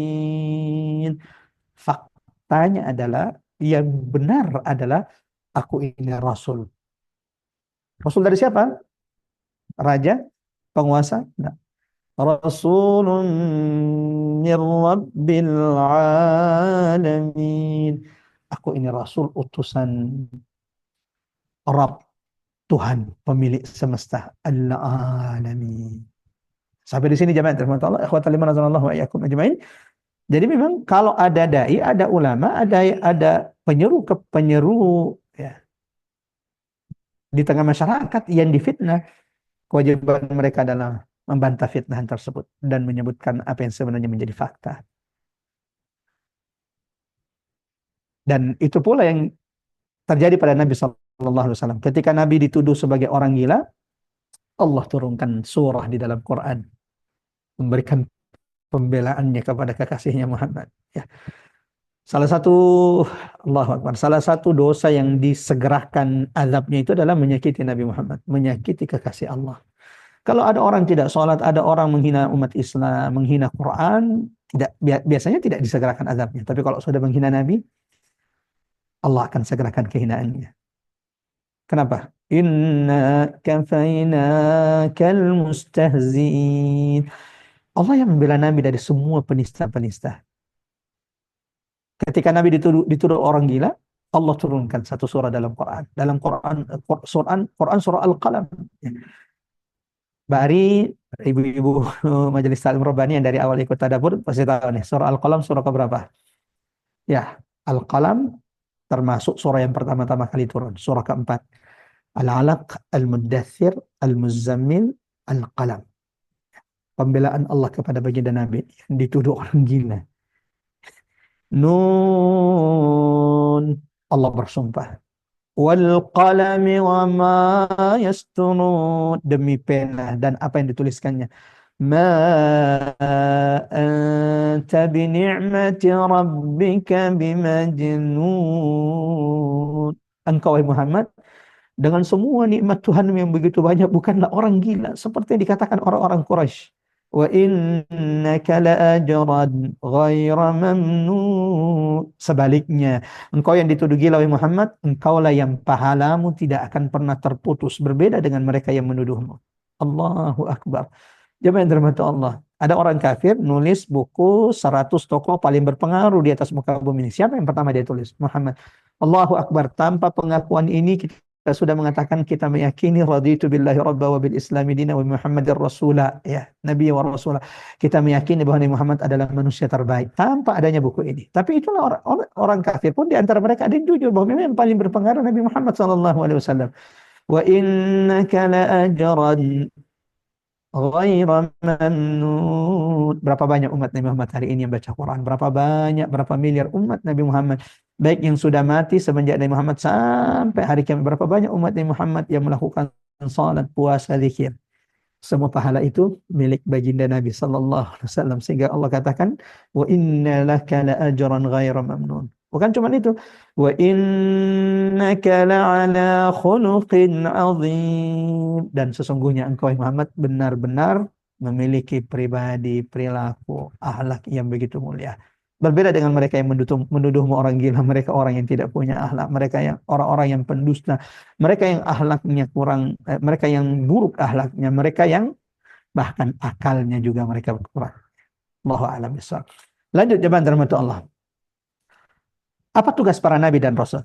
Karena Nabi di ayat 67 Nabi Hud membantah bahwa dia orang yang kurang akal dan menyebutkan faktanya bahwa ia adalah utusan Tuhan semesta, Rabbul Alamin. Apa tugasnya para nabi dan rasul? Uballighukum di ayat 68. Uballighukum risalati Rabbi. Allahu Akbar. Mbak Ari, pengurus Majelis Taklim Rabbani, ini sering saya ulang-ulangi. Ya, keberhasilan kita dalam dakwah, dalam majelis taklim kita bukan dilihat dari banyaknya jumlah jamaah kita. Ya, oh sukses nih pengajiannya, soalnya ribuan. La, wallah, bukan itu ukurannya. Lalu apa satu ukurannya? Ya, karena ada nabi nanti pada hari kiamat tidak punya pengikut kecuali 2 orang. Ini nabi, bukan ustadz, nabi. Pengikutnya cuma 2. Bahkan kata Nabi, ada nabi pengikutnya cuma 1. Masuk surga dengan 1 pengikutnya. Ada nabi bahkan kata Imam, laisa lahu atba'. Tidak ada pengikutnya. Apakah kita berani mengatakan dia gagal dalam dakwah? La wallah. Buktinya Allah tidak menyalahkan mereka. Mereka berhasil dalam dakwahnya. Kenapa? Mereka istiqamah menyeru umat manusia ke jalan Allah sampai mereka diwafatkan Allah. Mbak Ari, semua jamaah yang dirahmati Allah. Dakwah itu adalah kemuliaan. Mohon maaf ya. Setiap di antara kita perlu melihat apakah dalam hidup kita, dalam umur kita ada dakwah. Ya. Sehebat apapun engkau hari ini, sebanyak apapun hartamu, setinggi apapun jabatanmu, mohon maaf. Jika tidak ada dakwah, maka ada kerugian besar di hadapan Allah kepada kita. Dan perlu saya ingatkan, dakwah itu tidak mesti harus ceramah. Ceramah itu bagian kecil dalam dakwah. Dakwah itu bisa dengan harta, dakwah itu bisa dengan ilmu, dakwah itu bisa dengan pikiran, dakwah itu bisa dengan tenaga kita. Dakwah itu seperti yang dilakukan teman-teman di Majelis Taklim Rabbani, buat majelis, bikin pengajian, mengajak orang. Ini bentuk dari kita berdakwah dalam hidup kita, dalam umur kita. Mudah-mudahan insya Allah kita dipilih oleh Allah Subhanahu Wa Taala untuk senantiasa berada di jalan para nabi rasul ini. Ya, jadi ukuran keberhasilan dakwah itu bukan banyaknya jamaah, tetapi keistiqomahan kita dalam dakwah sampai kita diwafatkan Allah. Kenapa? Tugas kita ternyata memang bukan membuat orang itu beriman, bukan membuat orang itu dapat hidayah, bukan membuat orang itu kemudian beriman dan melakukan apa yang Allah perintahkan. Tugas kita hanya mengajak. Tugas kita hanya menyuruh. Tugas kita hanya menyampaikan risalah Allah, risalah para nabi dan rasul. Seperti Nabi Hud, Allah abadikan di ayat 68, tugas Nabi Hud adalah uballighukum risalati Rabbi. Aku hanya menyampaikan kepada kalian amanat-amanat Tuhanku. Aku tidak dipaksa untuk membuat kalian beriman kepada Allah. Uballighukum risalati Rabbi. Wa ana lakum nasihun amin. Dan aku ini hanyalah pemberi nasihat yang insya Allah bisa dipercaya. Allahu Akbar. Allahu Akbar. Jemaah rahmatullah, ikhwatal iman azamullah wa iyyakum ajmain. Ini juga yang Allah ingatkan kepada baginda Nabi sallallahu alaihi wasallam ketika Nabi Muhammad itu bersedih mendapati pamannya, mendapati umat manusia itu tidak beriman. Ya. Musim haji datang, Nabi itu mendatangi kabilah-kabilah yang datang dari luar, mengajak mereka untuk masuk Islam. Di antara mereka ada yang menolak dengan lembut, tapi kebanyakan menolak dengan kasar. Mereka mengatakan, wahai Muhammad, seandainya engkau ini orang baik, kabilahmu Quraisy sudah berlomba-lomba menerimamu. Kalau kabilahmu Quraisy saja kemudian menolakmu, membencimu, bagaimana kami kabilah dari luar menerima wahai Muhammad. Maka Allah ingatkan Nabi Muhammad dalam Quran surah Al-Ghasyiyah ayat 1 dan 2, fadzakir, berilah peringatan wahai Muhammad. Innama anta mudzakir, karena sesungguhnya engkau hanyalah pemberi peringatan. Lasta alaihim bimusaytir, engkau tidak berkuasa atas mereka. Mudah-mudahan ini menjadi penguat bagi kita semua jamaah teruslah berdakwah. Jangan pernah lihat banyak orang yang ikut pengajian kita, yang mendengarkan dakwah kita. Karena bukan itu keukuran keberhasilan dalam dakwah. Ukuran keberhasilan dalam dakwah adalah kalau Allah istiqomahkan, sabarkan sampai Allah matikan kita. Kita terus mengajak umat manusia ke jalan Allah Subhanahu wa taala. Eh, saya kadang iri, saya kadang Masya Allah, jamaah yang dirahmati Allah, apa terharu mendapati beberapa video-video beberapa bulan terakhir ini, video-video ketika melihat seorang ustadz Masya Allah menyampaikan dakwanya, kajiannya dalam sebuah tafsir, dan ketika kajian itu tiba-tiba malaikat maut mematikan, mewafatkan mereka. Saya berani mengatakan inilah husnul khatimah. Ini adalah salah satu gambaran husnul khatimah. Karena kata Nabi, husnul khatimah itu adalah engkau dimampukan Allah melakukan kebaikan di akhir hayatmu, dan Allah matikan engkau ketika engkau selesai, atau ketika engkau melakukan ibadah tersebut, atau setelah melakukan kebaikan tersebut Allah wafatkan kita. Itu yang disebut dengan husnul khatimah, dan semoga Allah karuniakan kepada setiap di antara kita husnul khatimah, dan akhir ucapan kita adalah kalimat la ilaha illallah. Kita lanjut dengan rahmat Allah. Di ayat 69 Allah mengabadikan perkataan Nabi Hud, awa ajibtum an ja'akum dzikrum min rabbikum ala rajulin minkum. Dan apakah kamu merasa heran sebentar ya jamaah rahmatullah ikhwatal iman azanallahu wa iyyakum ajma'in. Nabi Hud berkata kepada mereka, dan apakah kamu merasa heran bahwa datang kepadamu peringatan dari Tuhanmu melalui seorang laki-laki dari kaummu untuk memberi peringatan kepadamu, dan ingatlah ketika dia menjadikanmu khalifah penguasa setelah Nabi Nuh. Jadi memang kaum Ad ini adalah kaum yang muncul lahir setelah kaum Nabi Nuh. Jadi sisa-sisa yang beriman dari Nabi Nuh alaihissalam, ya, kemudian beranak pinak. Nah, di antara keturunan mereka adalah kaum Ad. Wallahu a'lam bishawab.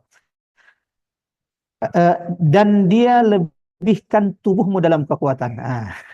Ini ternyata salah satu rahasia kenapa mereka menyombongkan diri, kenapa mereka tidak mau menerima dakwah Nabi dan Rasul yang diutus kepada mereka. إذ جعلكم خلفاء من بعد قوم نوح وزادكم في الخلق بسطة. Mereka diberikan Allah kelebihan dalam sisi fisik dan kekuatan. Fadhkuru ala Allahi la'allakum tuflihun. Maka wahai kaumku, ingatlah nikmat-nikmat Allah agar kalian beruntung. Jamaah rahmatullah ikhwatal iman azanallahu wa iyyakum ajmain. Ya. Perilaku orang-orang yang mendustakan Nabi dan Rasul memang dari dulu sampai hari ini sama. Dari dulu sampai hari ini sama. Sampai pada Nabi Muhammad SAW. Apa kemiripan mereka? Mereka itu ketika diutus Nabi dan Rasul dari kalangan mereka. Karena kan memang kaedahnya Allah tidak akan mengutus Nabi dan Rasul kecuali dari kalangan mereka. Nabi Muhammad Allah utus bagi orang-orang Arab. Yang saat pertama kali dakwanya kepada orang-orang Arab. Lalu kemudian Allah jadikan risalahnya untuk alam semesta. Nabi Isa, Bani Israel kepada Bani Israel. Nabi Musa dari Bani Israel kepada Bani Israel. Sebagaimana Allah tegaskan dalam Quran, surah Ibrahim ayat keempat. وَمَا أَرْسَلْنَا مِنْ رَسُولٍ. Tidaklah kami mengutus seorang Rasul, إِلَّا بِلِسَانِ قَوْمِهِ. Kecuali dari golongan mereka. Kecuali dari lisan mereka, maksudnya dari golongan mereka, dari kaum mereka. Nah, Nabi Hud, Nabi Rasul yang diutus Allah dari kaum Ad, dari tengah-tengah mereka. Ala rajulim. Nabi Muhammad Allah utus dari tengah-tengah Quraisy. Nah, anehnya bahwa, dan ini sikap mereka sama dari dulu sampai dari masa Nabi Nuh sampai Nabi Muhammad, ucapan mereka itu sama. Apa? Mereka itu mau yang diutus, mereka itu merasa aneh. Kenapa Nabi dan Rasul itu dari kalangan kami manusia? Kenapa bukan dari kalangan malaikat? Maka Nabi Hud mengatakan, awa ajibtum an ja'akum dzikrum min rabbikum ala rajulin minkum. Dan apakah kamu merasa heran bahwa datang kepadamu peringatan Tuhanmu melalui laki-laki dari kaummu? Mereka maunya dari yang lain. Minimal Nabi dan Rasul itu datang dari malaikat. Wa qalu laula unzila alaihi malak. Dan ini ucapan juga diucapkan oleh orang-orang Quraisy. Kenapa Muhammad yang menjadi nabi? Seandainya menjadi nabi yang Allah utus menjadi nabi itu adalah malaikat, kami pasti ikut. Makanya Allah mencelah mereka dalam Quran surah Al-An'am ayat 8, wa qalu laula unzila alaihi malak. Mereka mendustakan nabi dan rasul itu berkata, kenapa tidak diturunkan malaikat saja? Walau anzalna malakan laqudiyal amru thumma la yunzarun. Ya. Seandainya pun yang diturunkan juga malaikat, perilaku mereka juga tetap sama. Allahu Akbar. Ini salah satu pelajaran penting bahwa tidak ada nabi dan rasul itu kecuali diutus Allah kepada dari kaumnya sendiri, bukan dari golongan lain. Sebagaimana jamaah dan mu'tamah, ikhwatal iman azanallahu wa iyyakum ajmain, pelajaran kedua dari ayat 69 ini, mudah-mudahan kita tidak mengikuti perilaku kaum 'Ad. Ya. Ada orang nikmat, karunia, kelebihan yang Allah berikan kepada mereka bukannya membuat mereka beriman, bertambah ketaatannya, tetapi ternyata itu menjadi pintu kesombongan bagi mereka, bahkan menjadi pintu kekufuran bagi mereka. Seperti kaum 'Ad.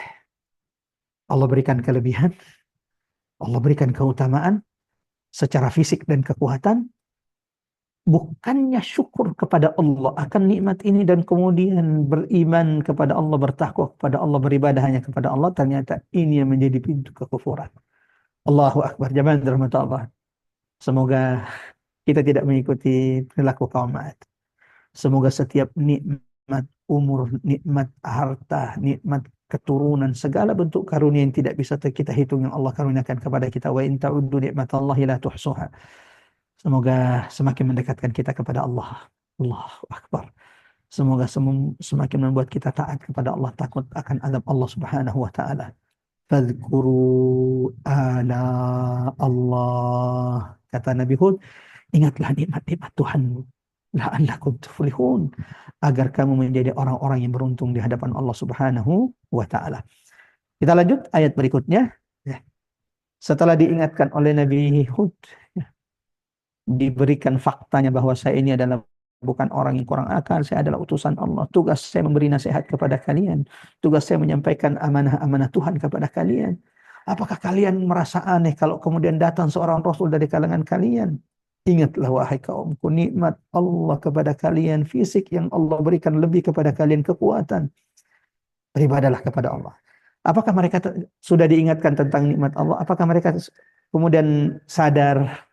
Apakah mereka kemudian beriman kembali ke jalan yang benar? Ternyata tidak.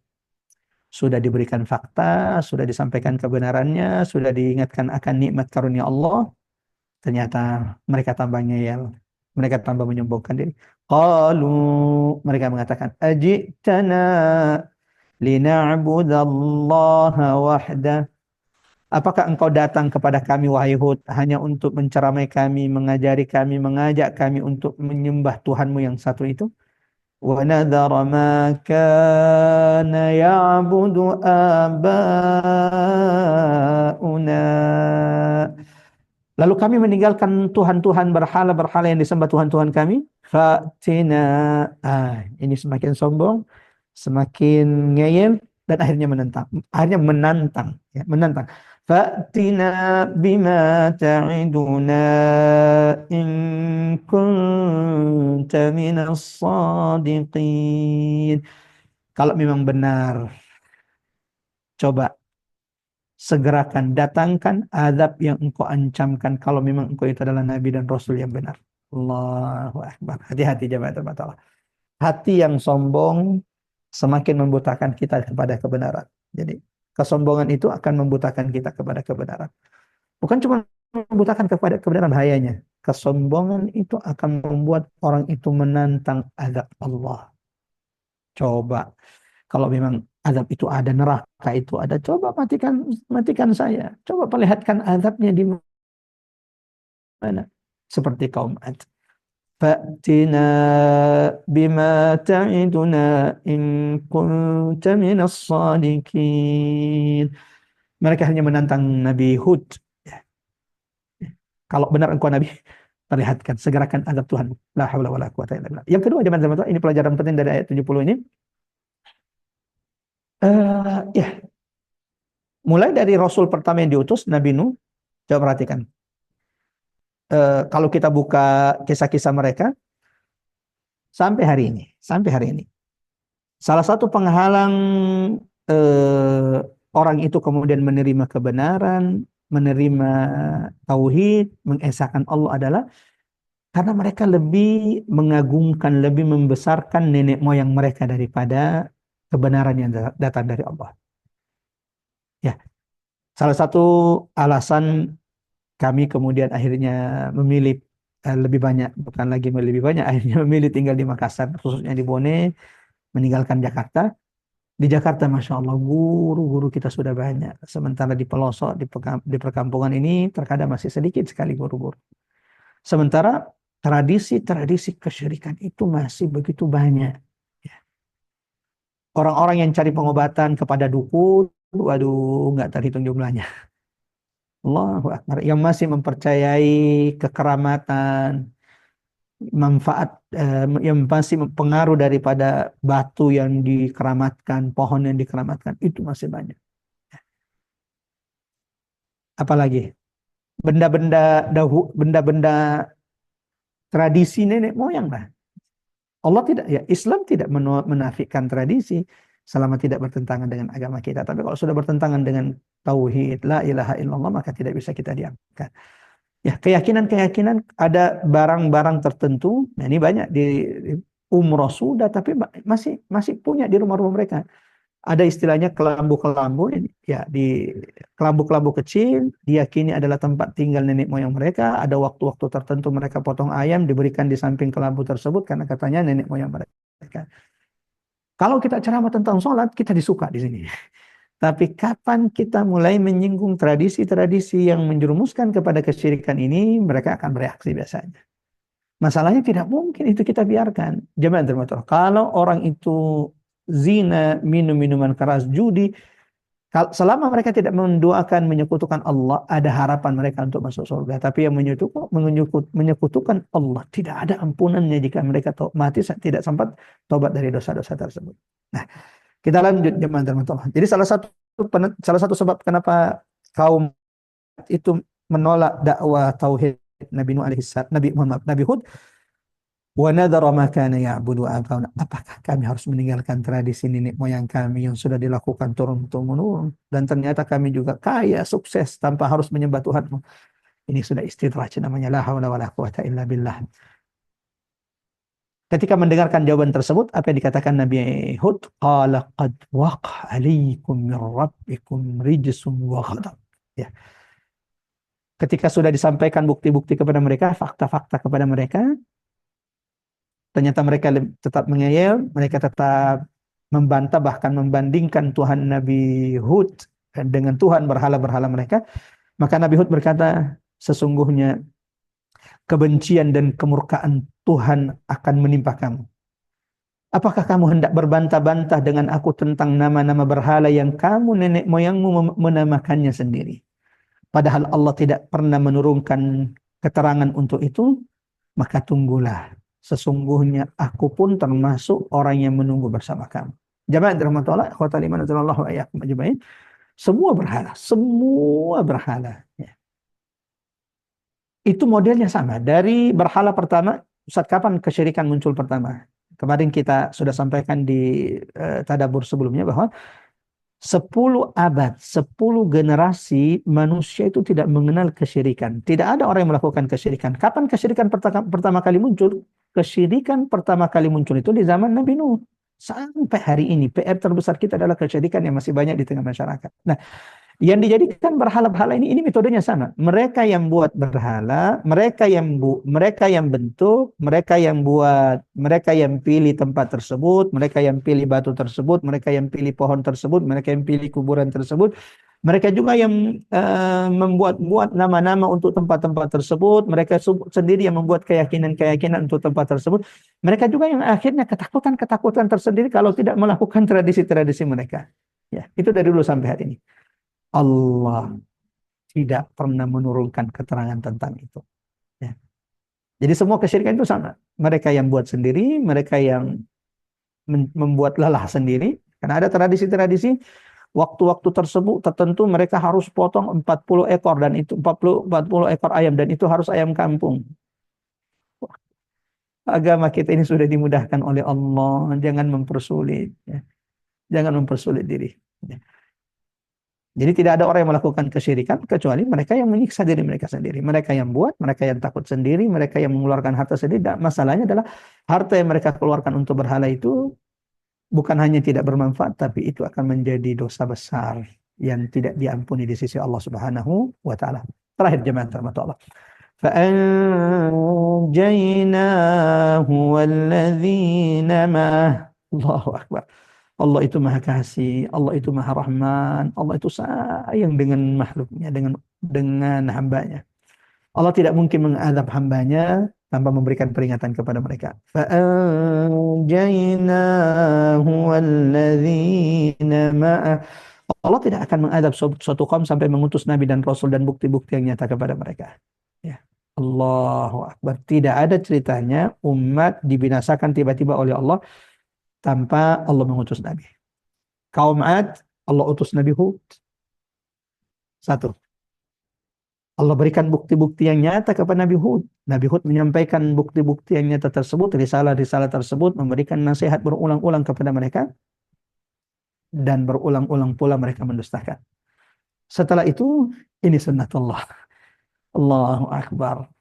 Allah akan menyelamatkan orang-orang beriman. فَأَنْجَيْنَاهُ وَالَّذِينَ مَعَهُ.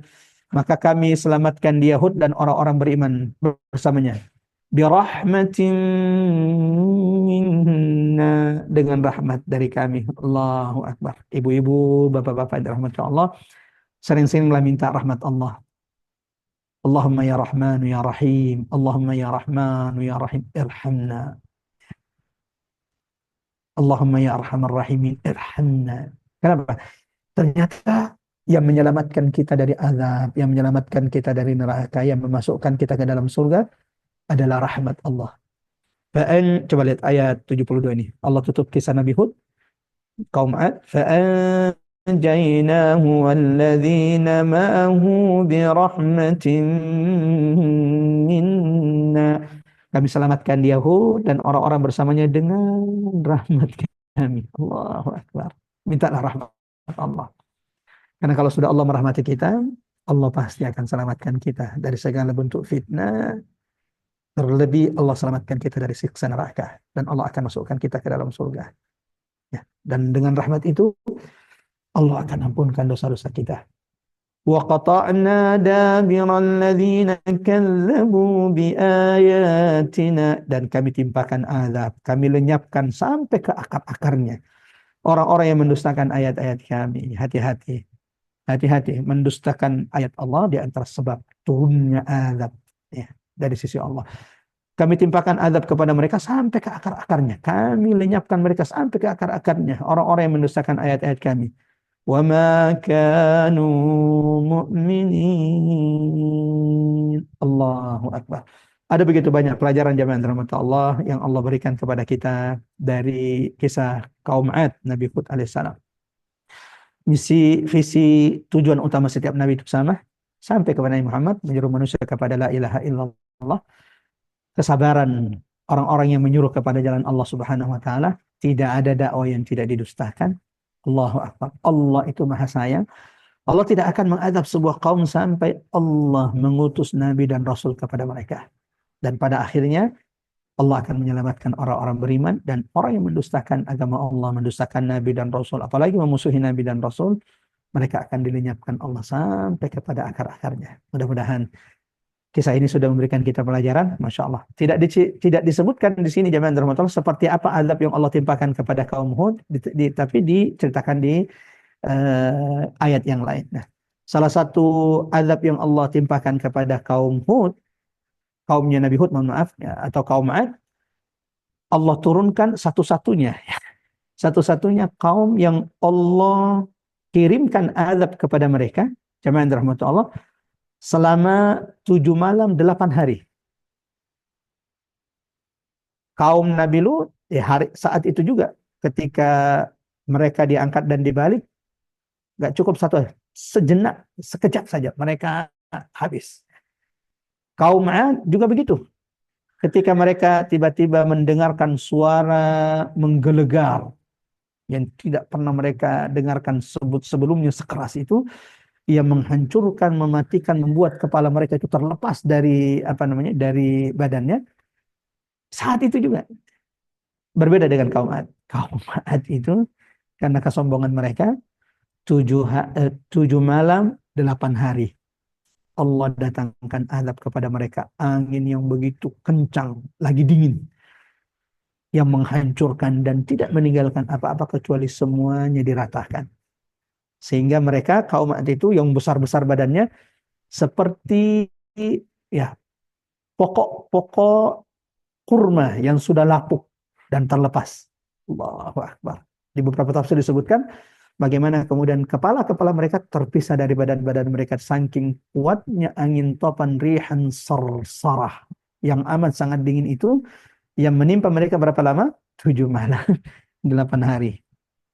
Dan saat itulah kesombongan mereka hilang. Padahal sebelumnya dengan sombongnya mengatakan Fatina bima ta'iduna. Mana coba buktinya wahai Saleh. Wahai Hud kalau memang benar.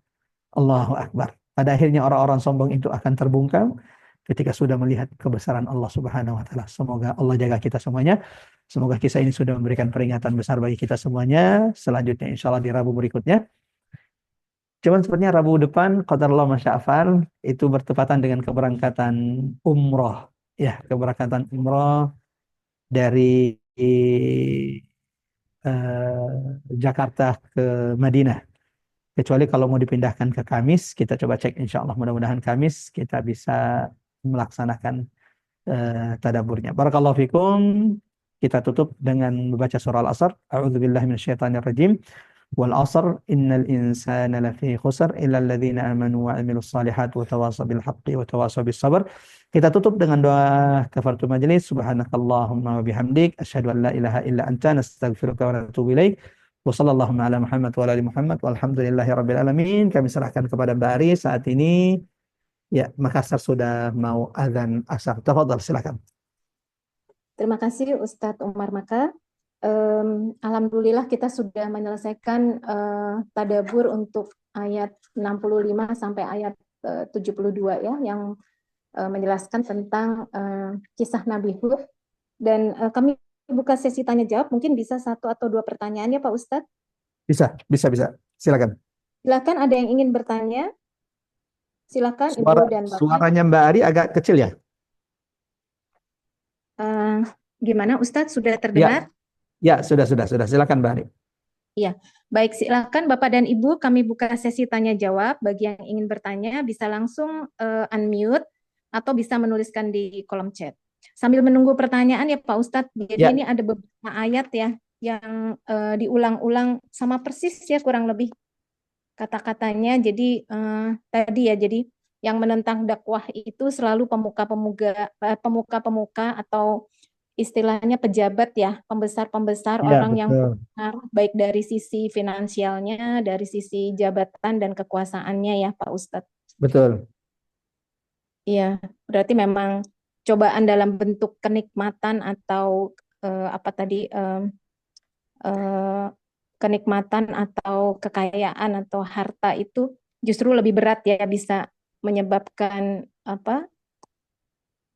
kita justru mendustakan ayat-ayat Allah, justru kita menjadi kufur nikmat, bahkan kita menjadi sombong ya Pak Ustadz. Ya, Masya Allah. Benar sekali Mbak Ari. Coba lihat ayat 60. Qalal mala'u min qawmihi. Berkatalah pembesar dari kaumnya Fir'aun. Kaumnya Nabi Nuh. Kemudian di ayat 66. Ya. Nabi Hud. Qalal mala'u alladhina kafaru. Berkatalah pejabat, pemuka dari kaumnya. Kemudian di ayat 75. Kaum Samud. Ya. Nabi Saleh.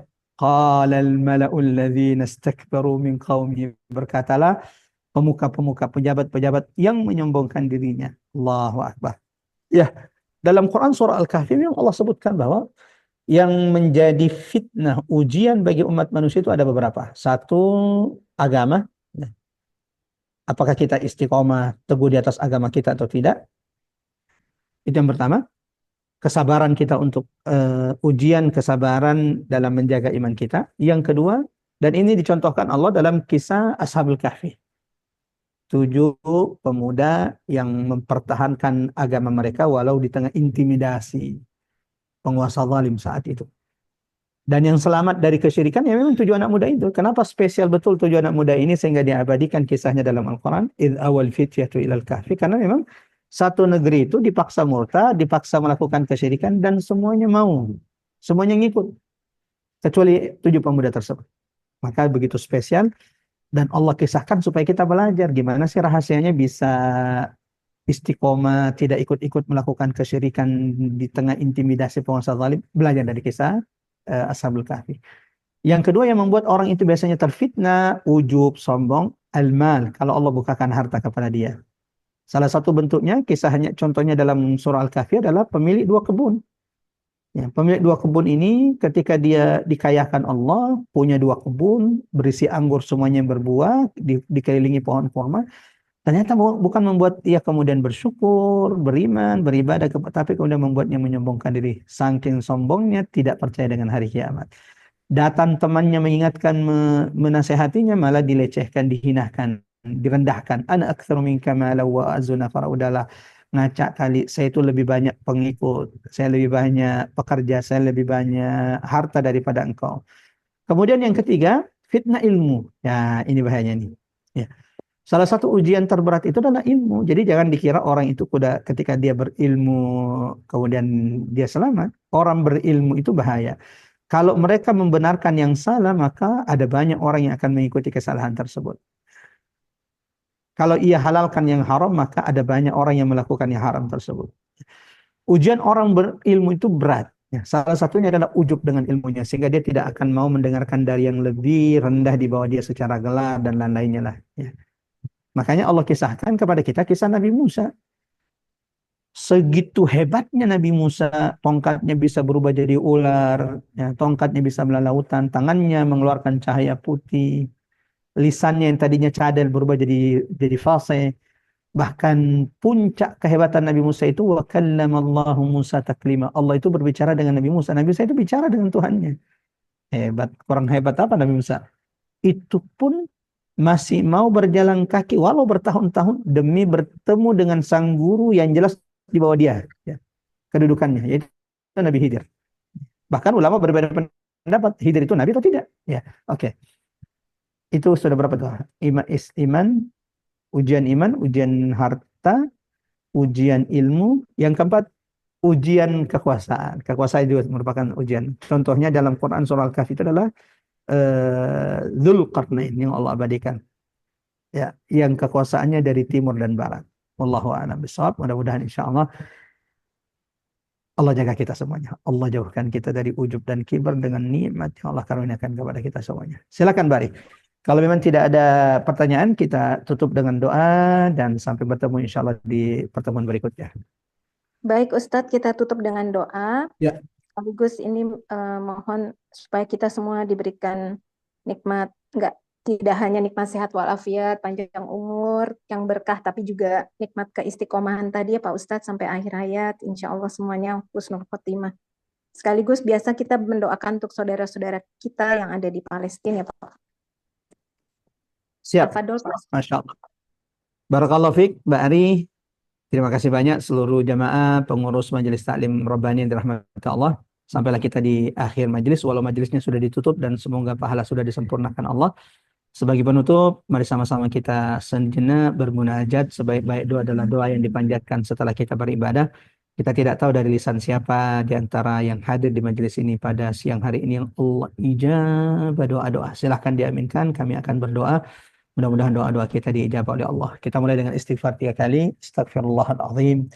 Astaghfirullahaladzim. Alladzi la ilaha illa huwal hayyul qayyum wa atubu ilaih. Allahumma anta rabbi. La ilaha illa ant. Khalaqtani wa ana abduk. Wa ana la ahdika wa wa'adika mastata'at. A'udhu bika min syarri ma صنعت أبوء لك بنعمتك علي وأبوء لك بذنبي فاغفر لي فإنه لا يغفر الذنوب إلا أنت. Allahumma ya Allah, Engkau adalah Tuhan kami dan kami adalah hamba-hambamu yang hina. Engkau yang telah menciptakan kami ya Allah, dan kami senantiasa berpegang teguh kepada janji-janji kami sekuat tenaga kami. A'udzubika min syarri ma sanat. Ya Allah, aku berlindung kepadamu dari segala dosa-dosa yang pernah aku lakukan. Aku berlindung kepadamu ya Allah dari segala bentuk maksiat yang pernah kami lakukan, baik yang kami lakukan secara sengaja atau tidak sengaja. Abu'u laka bi ni'matika alaih. Ya Allah, hamba-Mu mengakui setiap nikmat-nikmat yang tidak terhitung yang telah Engkau berikan kepada kami. Wa abu'u laka bi dzambi. Kami juga datang mengakui dosa-dosa kami yang begitu banyak ya Allah. Faghfirli, maka ampunkan setiap di antara kami ya Allah. Fa innahu la yaghfiru dzunuba illa ant. Tidak ada yang bisa mengampuni, menghapuskan, membersihkan dosa-dosa kami kecuali Engkau wahai Tuhan kami ya Rabbas samai wal ard. Allahumma arinal haqqa haqqan warzuqna ittiba'ah wa arinal batila batila warzuqna ijtinabah. Ya Allah, perlihatkan kepada setiap di antara kami kebenaran adalah kebenaran, mampukan kami untuk senantiasa mengikuti setiap kebenaran. Ya Allah, perlihatkan kami pula di tengah fitnah saat ini, di tengah ketidakjelasan saat ini. Kebatilan adalah kebatilan dan mampukan kami menjauhinya.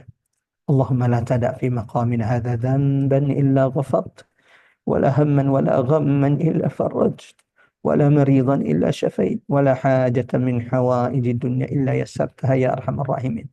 Ya Allah Tuhan kami ya Rahman ya Rahim ya Malik ya Quddus ya Salam ya Muhaimin ya Aziz ya Jabbar.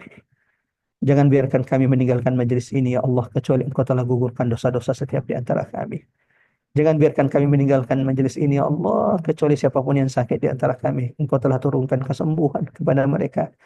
Ya Allah, jangan biarkan kami bubar meninggalkan majelis ini kecuali Engkau telah kabulkan, mudahkan, berikan jalan keluar atas setiap hajat, keinginan, kesulitan siapapun di antara kami. Allahumma ya arhamar rahimin, ij'alna min ahlil Qur'an. Ya Allah, jadikan kami ahlul Quran, istiqamahkan kami bersama Quran sampai ajal kematian ini datang kepada kami. Rabbana la tuzigh qulubana ba'da idh hadaytana wa hab lana min ladunka rahmah innaka antal wahhab. Rabbi ij'alni muqimas shalah wa min dhurriyyati rabbana wa taqabbal du'a. Rabbana ighfir lana wa liwalidina warhamhuma kama rabbawna shighara. Rabbana atina fid dunya hasanah wa fil akhirati hasanah wa qina adzaban nar. Wa sallallahu ala Muhammad wa ala ali Muhammad walhamdulillahi rabbil alamin. Assalamualaikum warahmatullahi wabarakatuh. Mudah-mudahan doa kita dijabah oleh Allah. Silakan Mbak Ari. Terima kasih Ustadz. Wassalamualaikum warahmatullahi wabarakatuh. Sampai bertemu di minggu mendatang. Nanti kita bicarakan lagi Pak Ustadz, apakah tetap di hari, apakah bisa dimundurkan di hari Kamis atau mungkin kita cari waktu yang tepat. Terima kasih banyak Pak Ustadz. Terima kasih juga untuk Bapak dan Ibu yang sudah menyimak kajian ini dari awal sampai akhir. Mudah-mudahan semuanya bisa mendapatkan ibrah atau manfaat dan pelajaran dari setiap ayat yang kita tadaburi pada hari ini, di siang hari ini. Wabillahi taufik wal hidayah. Wassalamualaikum warahmatullahi wabarakatuh. Mohon maaf lahir batin untuk segala kekurangan kami. Sampai berjumpa di kajian minggu mendatang. Terima kasih Mbak Ipeng, Masya Allah dibantu untuk merekam terus. Mbak Dede, terima kasih. Mbak Dewi, Mbak Emma, Mbak Eva, terima kasih. Mbak Evida, Mbak Ima Komala, terima kasih. Mbak Linda, Mbak Rinjani, terima kasih. Mbak Tesi, terima kasih. Mbak Wanda, Mbak Yola, terima kasih. Terima kasih. Bu Tata, terima kasih. Pak Sama-sama Rodi, makasih Mbak Ari. terima kasih. Mbak Lucy juga terima Sama-sama kasih. Mbak Ari. Assalamualaikum warahmatullahi Assalamualaikum. wabarakatuh. Terima kasih Mbak Ari. Waalaikumsalam Pak warahmatullahi Ustaz. wabarakatuh. Sehat Assalamualaikum Mbak selalu. Ari. Waalaikumsalam warahmatullahi wabarakatuh.